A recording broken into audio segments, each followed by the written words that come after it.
70 ans après sa mort survenue en mai 1944 à la suite des tortures infligées par les nazis fascistes, Émile Chanoux reste une icône de la liberté.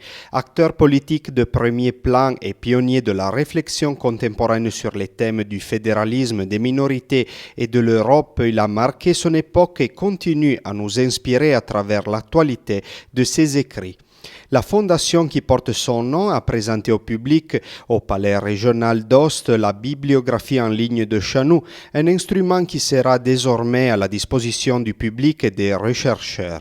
Le modérateur Paolo Gheda, professeur d'histoire contemporaine à l'Université de la Vallée d'Ost et directeur de la collection de la Fondation Chanoux, cahier d'histoire politique et économie, a présenté l'intervention du professeur d'histoire des institutions politiques à l'Université LUMSA de Rome, Francesco Bonini. Io direi che il contributo di Chanoux è un contributo fondativo, l'idea che lo Stato, in quanto punto di riferimento e punto di arrivo di tutta l'architettura istituzionale, sia l'elemento fondamentale, Chanoux la supera già nel periodo immediatamente prima e durante la Seconda Guerra Mondiale. Oggi questo è un dato di fatto. E come un dato di fatto la necessità che invece tutti i corpi che sono prima e oltre lo Stato siano responsabilizzati. Su questo il pensiero di Chanoux insiste molto, cioè sulla necessità che ci sia un organamento di corpi a partire dal villaggio, neanche dal comune, e che ci sia una responsabilizzazione di tutti i corpi senza la finalizzazione allo Stato, ma ognuno riesca a vivere la propria vita e nello stesso tempo a dare il proprio contributo. Questo disegno, diciamo così, di pluralismo istituzionale è un disegno assolutamente attuale e non a caso Chanoux in alcuni suoi scritti utilizza proprio l'espressione comunità europea, cioè una struttura istituzionale che, rispondendo ai bisogni dei cittadini, collochi ogni ente al suo giusto posto. Il problema è però che appunto ogni ente poi deve giocare il proprio gioco, cioè deve assumersi la propria responsabilità, e questo è il grande problema e anche, diciamo così, la grande aspettativa che ancora oggi, anzi direi oggi in maniera particolare, i cittadini hanno, e quindi lo stimolo del pensiero di Chanoux oggi è più che mai attuale e presente.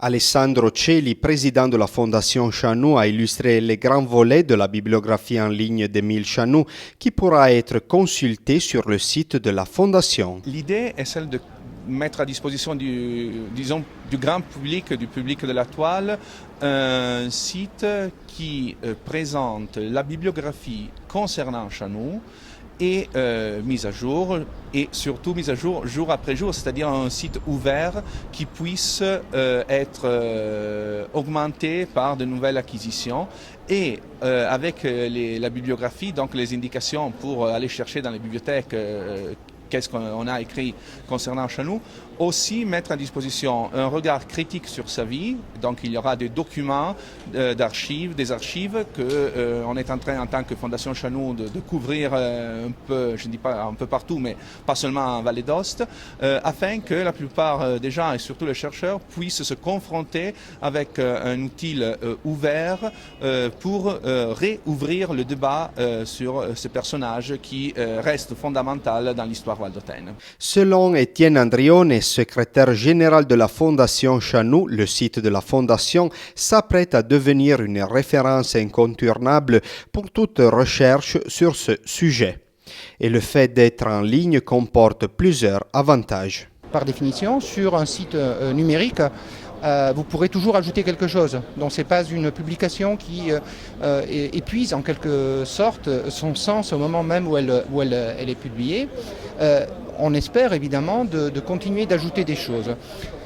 Si vous voulez, dans cette période, je ne dis pas que les langues se délient, mais bon, il y a des archives qui sont ouvertes, parce que les termes, n'est-ce pas, sont échus qui les voulaient fermer. Et puis, disons qu'une bonne partie des problèmes qui faisaient qu'on ne pouvait pas parler, ou on parlait, disons, à contre-cœur pendant ces dernières 70 années, ont désormais disparu, si pas autre, parce que la plupart des personnes qui étaient vivantes à l'époque sont mortes.